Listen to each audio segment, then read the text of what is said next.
Warm welcome to the video lecture series offered by the Postgraduate Department of English, Pioneer College, Pioneer. This video lecture is based on the poem Democracy written by Langston Hughes, which is included in the textbook Readings on Democracy and Secularism, prescribed for the third semester UG English Common Course students of Kannur University as course 3A05 ENG. Now, what do you mean by democracy? Democracy is a form of government in which people have the right to choose their governing body. I hope all of you are familiar with the oft-quoted quote by Abraham Lincoln, which says that democracy is a government of the people, by the people, and for the people. This means that the government is meant for the people, and the governing body is elected by the people. Now, here in this poem, Langston Hughes is talking about a group of people who were denied certain rights, about a certain group of people who are not included in this system of democracy. Langston Hughes was an African American writer and an important figure of the Harlem Renaissance. Now, before going deeper into the poem, let me tell you some basic details about Langston Hughes. As I've already told you, he was an African American writer and an important figure of Harlem Renaissance. He was born in the year 1902 in Missouri, US, and he died in the year 1967 in New York. His poems, columns, novels, and plays made him a leading figure in the Harlem Renaissance of the 1920s. Langston Hughes published his first poem in 1921 and his first book in 1926. He went on to write countless works of poetry, prose, and plays, as well as a popular column in the Chicago Defender. Now, what was peculiar about him is that he made the African American experience the subject of his writings, and this ranged from poetry and plays to novels and newspaper columns. He is one of the best known poets of the early civil rights movement and has written poems like I Too Sing America, Let America Be America Again, and he wrote basically about the African American experience, about their joys, about their hardships, and about such things happening in their lives.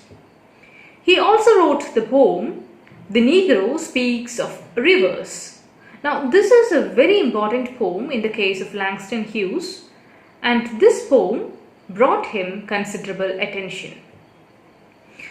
After attending Columbia University in New York City in 1921 to 1922, he explored Harlem, the place which is the center of the Harlem Renaissance.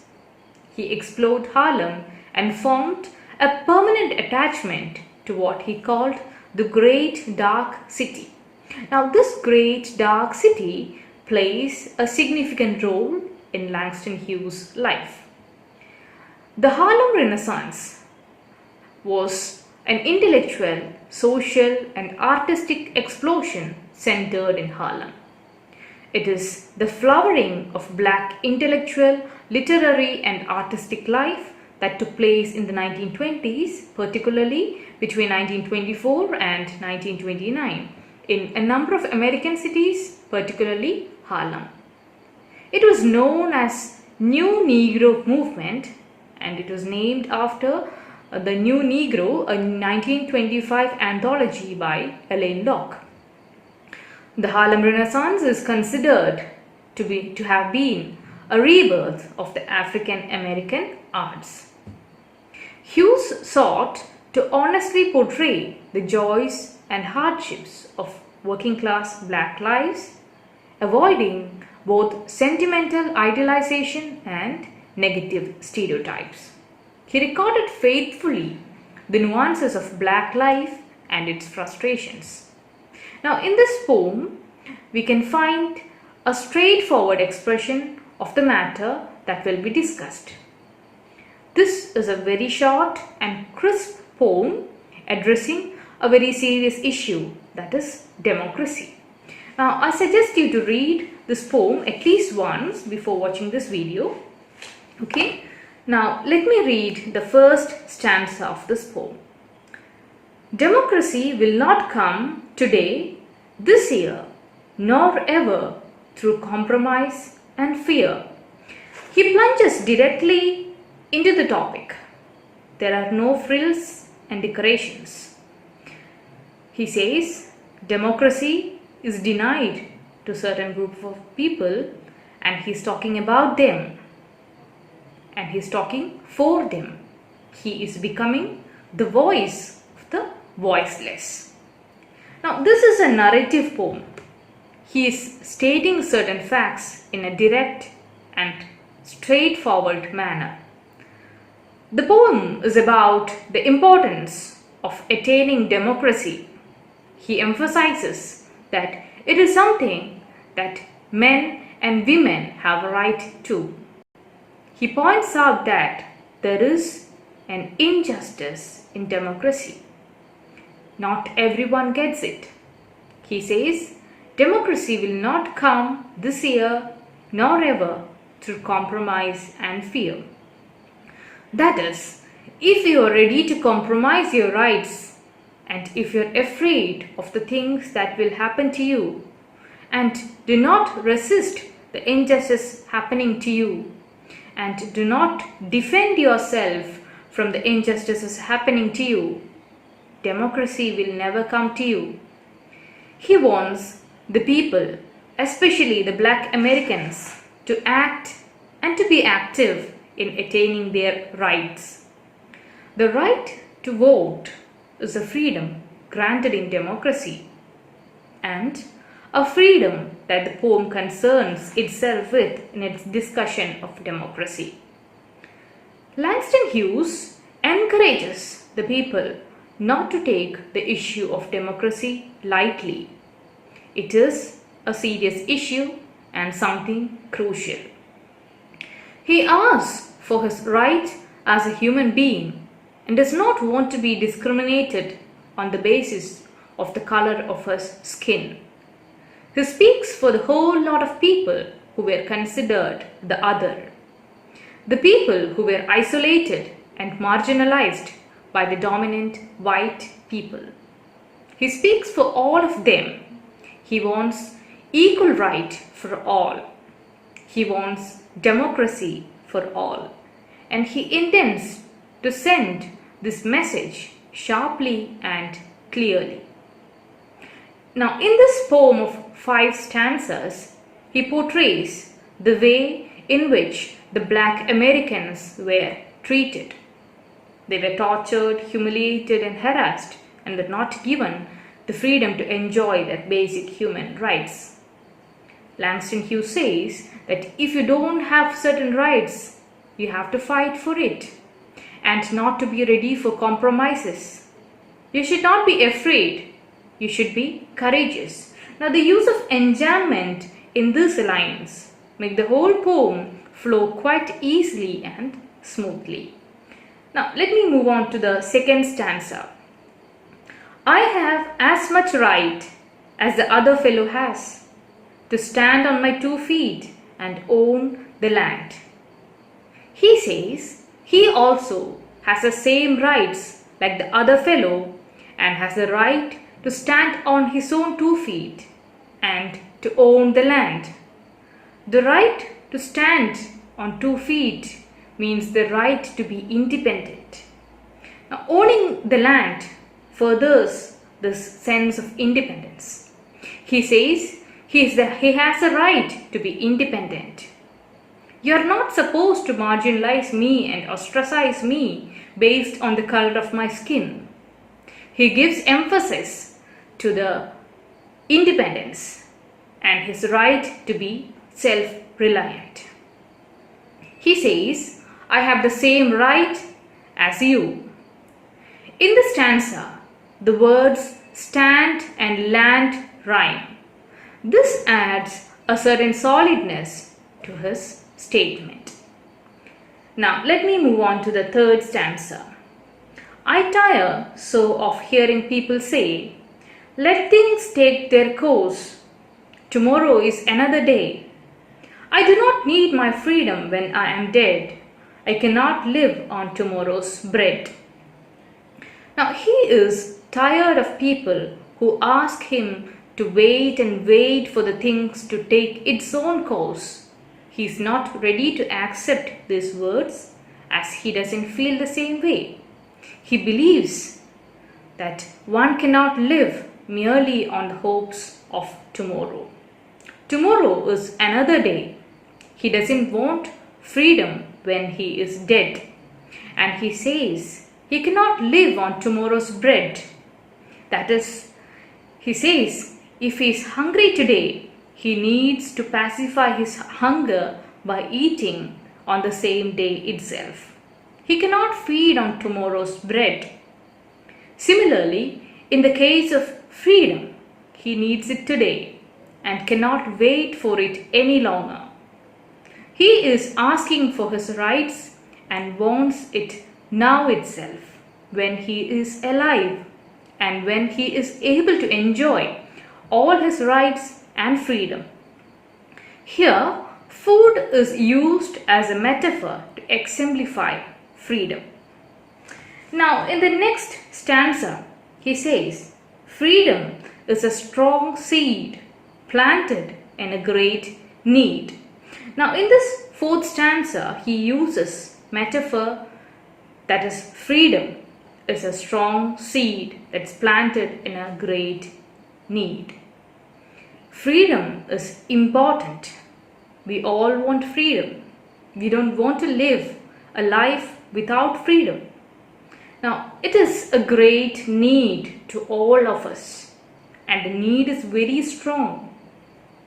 We realize the value of freedom only when it is denied to us. He is speaking for a group of such people to whom freedom is denied. He is speaking for the African Americans as a whole and for all the people who are denied freedom based on the color of their skin. By using the seed as a metaphor for freedom, the speaker is saying that it will grow steadily and then flourish. Freedom will allow his community to blossom in strength and then benefit the larger American community and the world community. Now, in the final stanza, that is the fifth stanza, he says, I live here too. I want freedom just as you. This fifth stanza of Democracy is a very strong and powerful one and is noted for its effective and perfect end rhymes. The words to and you emphasize the point that the speaker is just like you, the listener. He deserves to live here. He wants to enjoy the same freedom that the oppressors experience. He says, I live here too. The importance of freedom is emphasized again. I hope the poem is clear to you. Now let's discuss some questions. Question number 1. What does the speaker mean by saying that democracy will never come through compromise and fear? Answer. The speaker means that democracy will not come through compromise and fear. If they want to be free, they should not compromise with their rights. Instead, they should strive to achieve it. If they continue to live with fear, the dominant whites will continue to exploit the blacks. Question number 2. What makes the speaker demand democracy? Answer. The speaker demands democracy, freedom and equality for the marginalized Black American community who were oppressed by the dominant whites. They were deprived of their democratic rights and all of them died without tasting the joy of freedom. The speaker claims that he too has the right to live free and own the land. He does not want to waste away his life in bondage, waiting for democracy till his death. Instead, he wants to experience democracy when he is alive. Question number 3. Why does the speaker reject the attitude, "Let things take their course"? Answer. The Black American community have been waiting patiently for democracy and freedom for a long time. But they did not show any urgency to achieve it. They were ready to compromise with their needs, and they were afraid of the dominant whites. The speaker underscores the fact that this strategy of compromise will not help them in getting freedom. He does not agree with their attitude. He wants freedom when he is alive. Question number 4. Which line suggests justice delayed is justice denied? Answer. The line "tomorrow is another day" suggests justice delayed is justice denied. Question number 5. What is freedom identified with, and what is the implied meaning? Answer. In the poem Democracy, freedom is identified as a necessity for human existence. The poet introduces a metaphor to describe freedom, and he says that freedom is a strong seed planted in great need. Just like a plant grows from a seed, freedom will grow steadily and spread everywhere. In this way, the Black Americans will achieve equality and freedom. Question number 6. Who is given this answer? I live here too. Answer. The line "I live here too" is an answer to the people who deny freedom to the speaker's community. He states that some people live peacefully and enjoy freedom. At the same time, they ask the blacks to wait endlessly for freedom. In this poem, Hughes does not use specific names. He addresses the whole oppressed community in this world. Thank you, and that's all for today's class. Have a nice day.